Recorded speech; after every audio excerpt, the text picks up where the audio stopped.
നല്ല ഉറക്കത്തിലേക്ക് വീഴുമ്പോഴായിരിക്കും പെട്ടെന്ന് കൈകാലുകൾ ഒന്ന് വെട്ടിച്ച് നമ്മൾ ഞെട്ടി ഉണരുന്നത്. കട്ടിലിൽ നിന്ന് താഴേക്ക് വീഴുകയാണ് എന്ന് തലച്ചോറ് നമ്മെ തെറ്റിദ്ധരിപ്പിക്കുന്നത് എന്തുകൊണ്ടാണ്? Welcome to Seeko official show daily punch. ശാസ്ത്രീയമായി ഇതിനെ ഹിപ്നിക് ജേർക്സ് അല്ലെങ്കിൽ സ്ലീപ്പ് സ്റ്റാർട്ട്സ് എന്നാണ് വിളിക്കുന്നത്. ഏകദേശം 70% ആൾക്കാരും ജീവിതത്തിൽ ഒരിക്കലെങ്കിലും ഇത് അനുഭവിച്ചിട്ടുണ്ടാകും. ശരിക്കും നമ്മൾ ഉറങ്ങാൻ തുടങ്ങുമ്പോൾ നമ്മുടെ ഉള്ളിൽ ഒരു ചെറിയ വടംവലി നടക്കുന്നുണ്ട്. അതെന്താണ് നമുക്കൊന്ന് നോക്കാം. നമ്മൾ ഉറക്കത്തിലേക്ക് ആഴുമ്പോൾ നമ്മുടെ ശ്വസനവും ഹൃദയമിടിപ്പും കുറയുകയും മസിൽസ് പൂർണ്ണമായും റിലാക്സ് ആകുകയും ചെയ്യും. ഈ സമയത്ത് നമ്മുടെ തലച്ചോറിലെ ഒരു ഭാഗം വിചാരിക്കുന്നത് നമ്മൾ ഉറങ്ങുകയല്ല, മറിച്ച് താഴേക്ക് വീഴുകയാണെന്നാണ്. നമ്മെ വീഴ്ചയിൽ നിന്ന് രക്ഷിക്കാൻ വേണ്ടി തലച്ചോറ് ഉടനെ തന്നെ മസിൽസിന് ഒരു സന്ദേശം അയക്കും. മസിൽസ് പെട്ടെന്ന് മുറുകുന്നതോടെയാണ് ആ ഞെട്ടൽ അഥവാ ജെർക്ക് ഉണ്ടാകുന്നത്.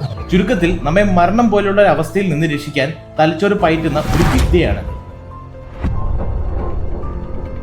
ചില ശാസ്ത്രജ്ഞർ ഇതിനെക്കുറിച്ച് മറ്റൊരു രസകരമായ കാര്യം പറയുന്നുണ്ട്. പണ്ട് നമ്മുടെ പൂർവികർ മരത്തിന് മുകളിലായിരുന്നു ഉറങ്ങിയിരുന്നത്.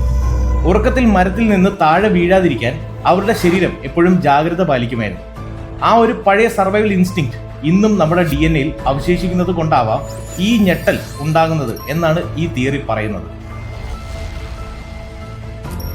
എല്ലാവരിലും എപ്പോഴും ഇത് സംഭവിക്കില്ല, പക്ഷെ ചില കാര്യങ്ങൾ ഇതിന് ആക്കം കൂട്ടും. അതായത് അമിതമായ ക്ഷീണം. ശരീരം ഭയങ്കരമായി തളർന്നിരിക്കുമ്പോൾ തലച്ചോറ് പെട്ടെന്ന് ഉറക്കത്തിലേക്ക് പോകാൻ ശ്രമിക്കും. Stress and anxiety. മനസ്സിന് സമാധാനമില്ലെങ്കിൽ തലച്ചോറ് എപ്പോഴും ജാഗ്രതയിലായിരിക്കും. കഫെയിൻ. ഉറങ്ങുന്നതിന് തൊട്ടു മുമ്പ് കാപ്പിയോ ചായ കുടിക്കുന്നത് നാഡീവ്യൂഹത്തെ ഉത്തേജിപ്പിക്കും. സ്ലീപ്പ് ഡെപ്രിവേഷൻ. ശരിയായ ഉറക്കം കിട്ടാത്തവരിലും ഇത് കൂടുതലായി കാണപ്പെടുന്നു. ചുരുക്കത്തിൽ ഹിപ്നിക് ജെർക്സ് എന്നത് പേടിക്കേണ്ട ഒന്നല്ല. ഇത് നമ്മുടെ ശരീരം കൃത്യമായി വർക്ക് ചെയ്യുന്നു എന്നതിന്റെ ഒരു തെളിവ് കൂടിയാണ്. എങ്കിലും സമാധാനമായി ഉറങ്ങാൻ ശ്രമിക്കുക എന്നതാണ് ഏറ്റവും വലിയ മരുന്ന്. നിങ്ങൾ ഇങ്ങനെ ഉറക്കത്തിൽ ഞെട്ടി എഴുന്നേറ്റിട്ടുണ്ടോ? എന്തായിരുന്നു ആ അനുഭവം? താഴെ കമന്റ് ചെയ്യൂ. അപ്പോൾ നെക്സ്റ്റ് വീഡിയോയിൽ കാണാം മറ്റൊരു ഡെയിലി പഞ്ചുമായി.